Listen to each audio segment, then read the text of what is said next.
and welcome to the 6th edition of ETBFSI Converge 2025. It's day one and we are live from Mumbai. Today we are joined by Mr. Binod Kumar, Managing Director and CEO, Indian Bank. Welcome to the event, sir. Thank you. So, my first question, you've just walked out of a panel discussion.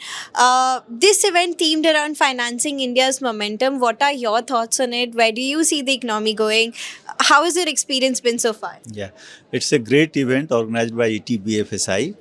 The whole theme was conceived around the Viksit Bharat, and the anchors were also very good. They were asking very pertinent question, and the list of I have gone through the list of panelists. Panelists they have spent, I think they have spent lot of time on the selection of panelists because it is very eminent personalities has been called for the panel discussions. Sure, sir. Thank you. I'll move on to my next question. Past week, we saw RBI cutting the repo rate by another 25 basis points, something that was not expected a month or two ago. I'd like to understand, as a banker, how are you, going to evaluate the margin squeeze scenario? How's it going to impact the industry and your bank? Yeah. So first of all, I will say it was expected because if you see, it was only thing growth rate was good. So people were expecting that maybe cut may not come. But you see, inflation is very benign. So it was expected that rate will come. And if you see the poll also, it was 40-60. So it was expected and I was expecting.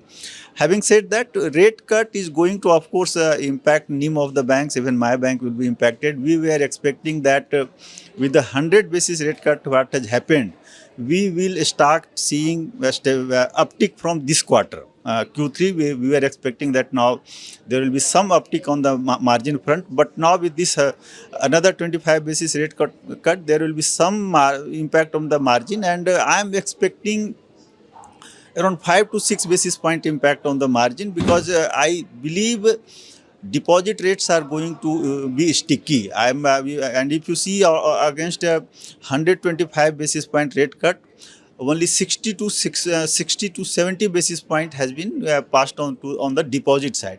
So there will be another factor. CD ratio is also very high. It has crossed 80. Yeah, 80% it has crossed. So because of that, I think banks will have limited capability to pass on this rate to the on deposit front. So because of that, there will be impact on the NIM. And for my bank, it will be around 5 to 6 basis point.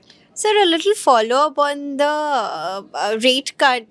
Cash reserve ratio has held banks a lot lately. The 100 BPS cut we saw in June.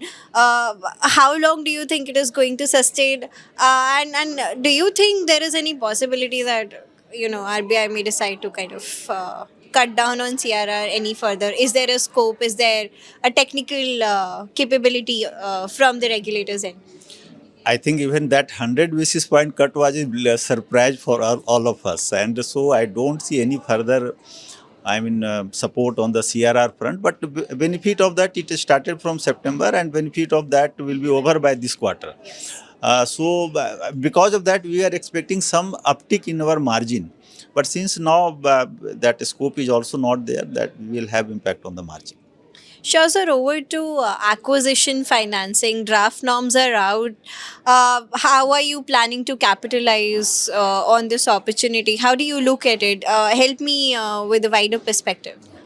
See, it's a very good opportunity given to all the banks. Earlier, merger acquisition was happening, but it was happening through private finance. So now we have opportunity to go for the merger or acquisition financing. Two challenges I see there. One, valuation, because merger and acquisition valuation is the main challenge. So but there are players in the market.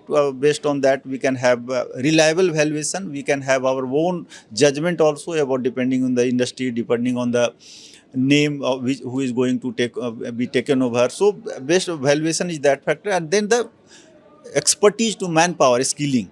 So that also we are building up as and when this circular final guidelines come. We are in the meanwhile our skilling our manpower so that they are, by the time it's final guidelines comes, we are in a position to have a skill set who can assess the merger and acquisition funding. Sure, sir. Noted. Quarter three is almost ending. We'll be entering Q4 from January onwards. Any targets that are on your mind for the bank that you want to end fiscal year 26 with? Yeah, I've already. I mean, I'm almost at the 14 trillion business figure already. We'll be surpassing that. But the growth, I think I will be growth will be. Although I have given guidance of 12 to 30, 10 to 12%, but if you see my last quarter number was more than that. So I am expecting same trend to continue. Maybe 13-14% growth I may see for the financial year. Sure, sir. Thank you so much for sharing your insights. Stay tuned with ETBFSI for all the updates coming your way.